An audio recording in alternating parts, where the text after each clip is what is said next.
1994, Barbara Harris founded a program called Children Require a Caring Community, CRAC. Today she calls it Project Prevention.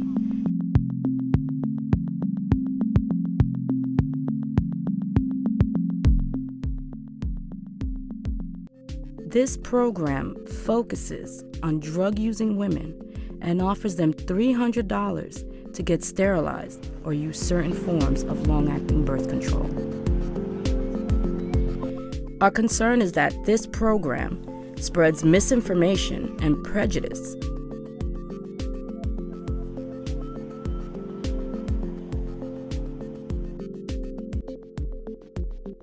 So 5 of us, mothers who have struggled with drug addiction, decided to come together with our children to share our thoughts about our lives and Project Prevention.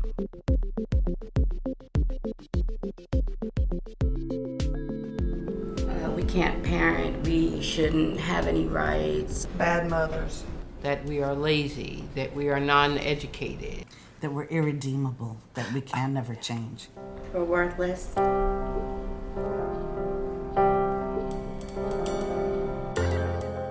What comes across to me, particularly, is a profound judgmentalism about the parents, particularly the women, the drug-abusing women who are having children. There seems to be a sort of a disgust with these people.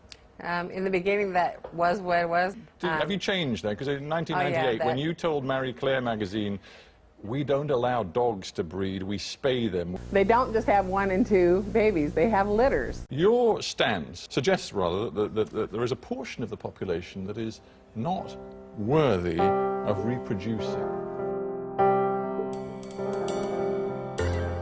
Because it is true. These women don't just have 1 or 2 children. These women have, I met a woman in New York that had 21 children in the system. So people don't realize that these women don't just have 1 or 2 children and stop. They have a child every year. My name is Davika, and I live in Queens, New York. My name is Saber, and I live in the Bronx. My name is Mary, and I live in New Jersey. My name is Twan, and I live in Birmingham, Alabama. My name is Dinah, and I live in Queens, New York.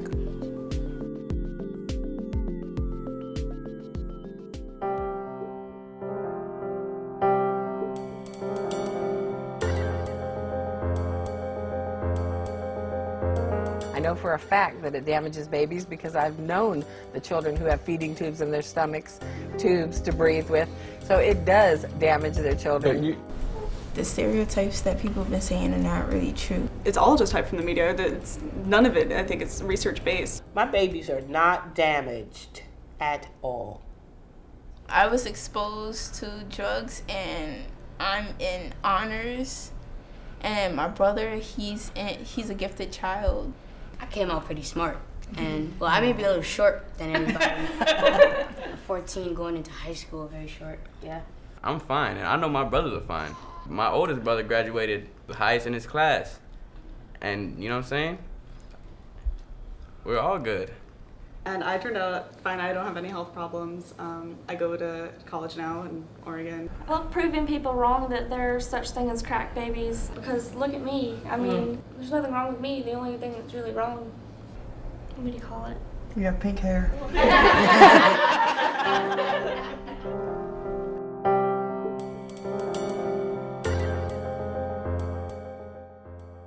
There's a certain portion of society that are not responsible enough to reproduce. Before we go in, are you suggesting that any woman who has abused drugs is incapable, by definition, of being a decent mother? While using, she can't be a complete mother. They only see one thing. They see a poor, Spanish, white, black, whatever, drug addict. They don't see a mother who loves her kids, who would give her life for her kids. You can't really say something about somebody and you're not there with them. Like, we lived with these people. When you see your mom being a mother and a father at the same time, that's when you know that she's good parenting. I just think there needs to be so much more people trying to keep families together instead of taking them apart. All we need is for you to hear us. Hear the real story. Don't see all of the other stuff.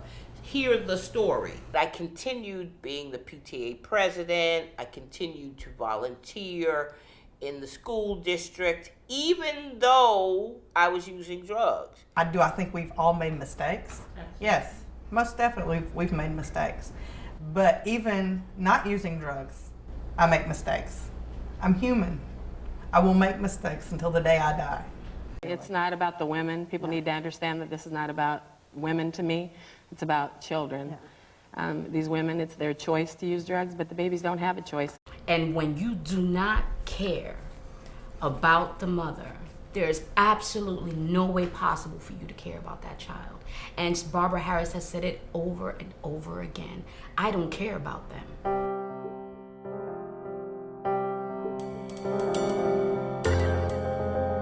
It's not going to work if we don't get the women in the treatment programs. You're assuming every woman that's a drug addict is looking for treatment. They're not. The thing that gets me is I looked for help. I wanted help because I wanted my children to have a better life than I had. And there was no help there for me. You know, don't take my kids from me. Help me. Help me get treatment. Instead of me getting the help I needed, I was being treated like I didn't deserve to be a mother. I called so many treatment centers when I had Joseph and Nisa, my first two children, and they had like a 1.5 year waiting list. I'm glad that I was never approached to be sterilized, because if I was, I wouldn't feel the self-worth and the self-value that I feel today. And I know that, like, I'm sitting here because of my past experience. I know that I went through a bad time in my life, but I'm in a good place in my life. And I just look at these kids, and Project Prevention would have them disappeared. What a planet, what we would have lost if these kids weren't here. Although Project Prevention may have good intentions, taking away our ability to procreate is not the solution. The solution, as we know from experience, is educating ourselves and others, staying informed, and having access to appropriate treatment when we or our loved ones need it.